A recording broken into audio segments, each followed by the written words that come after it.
What's going on, guys? GSMassy here and welcome to a brand new video, and welcome to a video today look at the PFA Premier League Team of the Year as announced just a few hours ago basically. And there are some surprise names here and there amongst the team, but it's not voted by me or any other YouTubers or generally the public eye. It's voted by the players themselves. So we're going to go through all 11 players and also then after that talk about the Player of the Year or Young Player of the Year, which technically are announced on Sunday at the awards ceremony themselves, but for some reason this year they decided to announce the team and the Player of the Year on the Thursday. So very quickly, if you can leave a like rating, subscribe if you're new, and press that bell notification next to it so you never miss an upload, as from now on there should be some kind of schedule again. And also in the comment section below, do you agree with these choices of players? Do you disagree? Who is missing? Let me know down below. And a couple of things I want to mention before we get into it. Again, stats and ratings aren't official, they're just predictions. The card design itself is taken from FIFA rosters, so again, not official. The voting is done by the players and the staff. And EA don't use the PFA Team of the Year, but you can assume that all these 11 players will probably get a Team of Season card on FIFA. Right then, the very first player is going to be the goalkeeper, and the player that was chosen is going to be Manchester City's Ederson.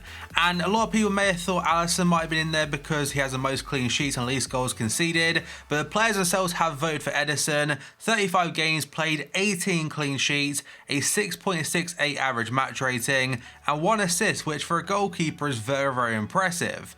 And for FIFA Ultimate Team, he's an 86 rated base card and currently in this week's Team of the Week. So 94 and 95 TOTS, he could be very solid.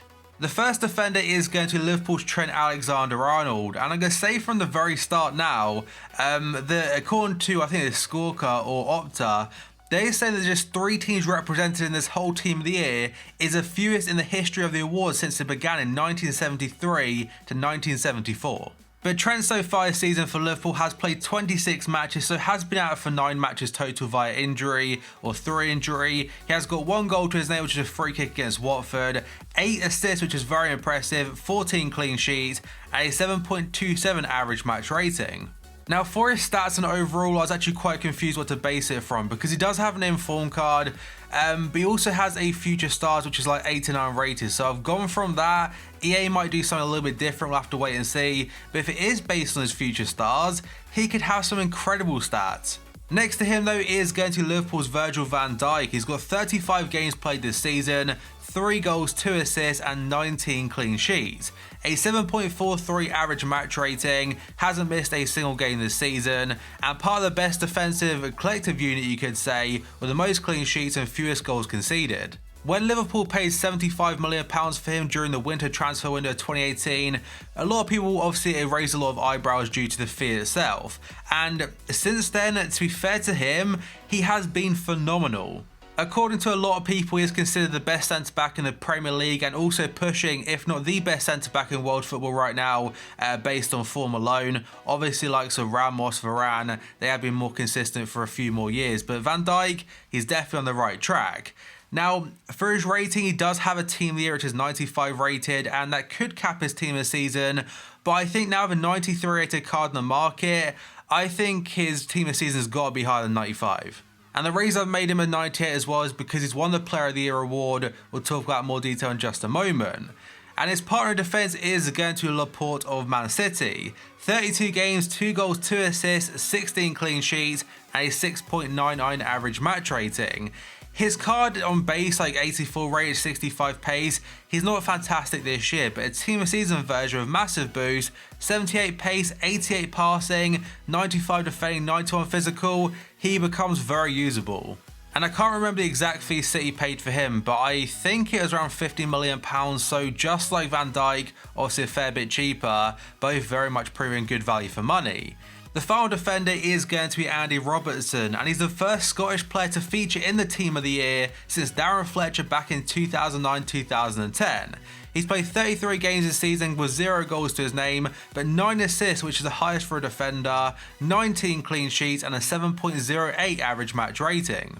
I was using his first in form for a fair amount of time, but currently that card doesn't really suit the meta because his jumping stat for some reason is very, very low. But hopefully on his team of the season card, that'll boost the jumping nicely and it becomes usable yet again. Now we move on to the midfielders, and the first one via Twitter release is very, very controversial. He has got the stats to back it up, but it's going to be Paul Pogba.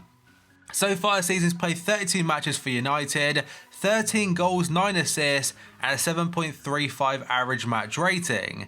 Now, obviously 13 goals, 9 assists, I think that the total of 22 is his best ever season to date, and I think it's the highest for a midfielder in any top 5 European league. His card for FIFA, I don't think people will complain because every single stat, bar defending pretty much, is above 86. With 5-star skill moves, 4-star weak foot, he's probably the best centre midfielder in the Prem and one of the best in the game. Now, I'm not going to downplay the numbers and contributions that Pogba has put up because it's very impressive. But I think a lot of people have mentioned the fact he has scored a lot of penalties. Obviously, he's not supposed to miss them. But that kind of like takes, I think 8 goals are scored via penalties or 7, and 1 was a rebound. But still, 9 assists is still good. And you also have to consider there is no Eden Hazard in this team of the season, or this team of the year, shall I say. So Pogba's probably taking his spot. I get Hazard should be in there 100%. And the very last thing I want to mention before we get past Pogba is that his form came when Ole Gunnar Solskjaer took over from December onwards until about mid-January to February, then he started dropping off a bit. But most of the voting for Team of the Year is done, I think around February when the voting closes, and that's when it's kind of hitting form.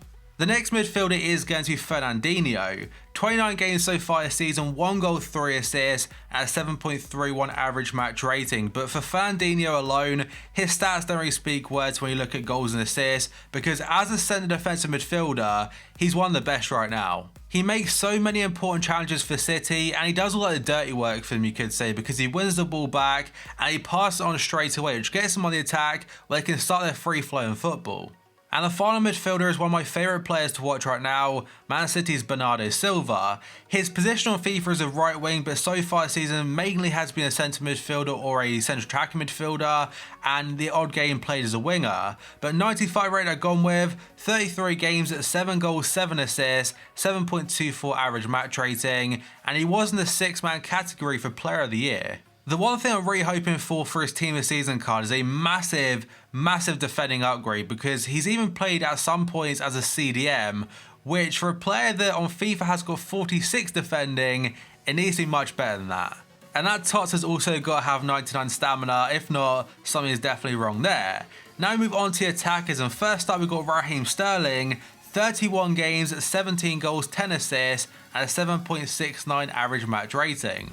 This has been his best season to date so far. Of course, his numbers show that, and he was one of the favourites to win the Player of the Year.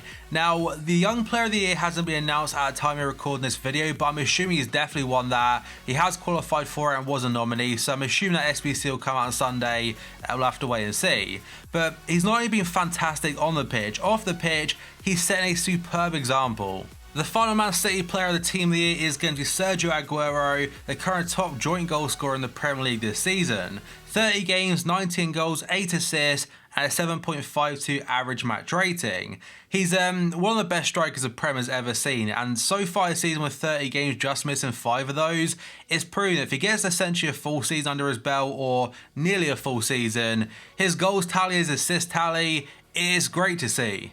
There's not really too much else to say about Sergio Aguero because he pretty much gets a team season every year anyway, and I think it's actually only the 2nd or 3rd time he's featured in the PFA Team of the Year, but now he's like secured his place yet again. And the final player of the 11 is going to be Liverpool's Sadio Mane, and this season so far 33 games, 18 goals, 1 assist, and a 7.38 average match rating. And again, Hazard could have been in this position as well, but he could have also been a midfielder. It depends what way you really look at it. But Mane, he has been great, especially his second half of the season. He has scored so many of Liverpool's first goals to open up the scoring or score the winner. So they are the 11 players chosen by fellow players for the PFA Premier League Team of the Year. Now we're going to take a look at the PFA Player of the Year and the Young Player of the Year. Now, as of right now, I'm recording this video at 1 PM on Thursday. They haven't officially announced it just yet, but apparently it will be at some point today that Virgil van Dijk has won the Player of the Year category. Sterling was his closest competitor, but I'm going to assume it's just an assumption he's won Young Player of the Year. And it's not just me saying Van Dijk's won Player of the Year because a Liverpool player, by the way. Basically every single newspaper last night on Wednesday was saying the same thing, that he's won it, and it should be announced on Thursday. But let me know in the comment section below, guys. What are your opinions on the team itself? What are your opinions, or who do you think should have won the Player of the Year? Was Van Dijk deserving? Should Sterling have won it? Let me know down below. And if you could do all that good stuff by leaving a like rating, it would be greatly appreciated. Subscribing if you're new, and pressing the bell notification next to that subscribe button. So thank you for watching this video. I'll see you next time.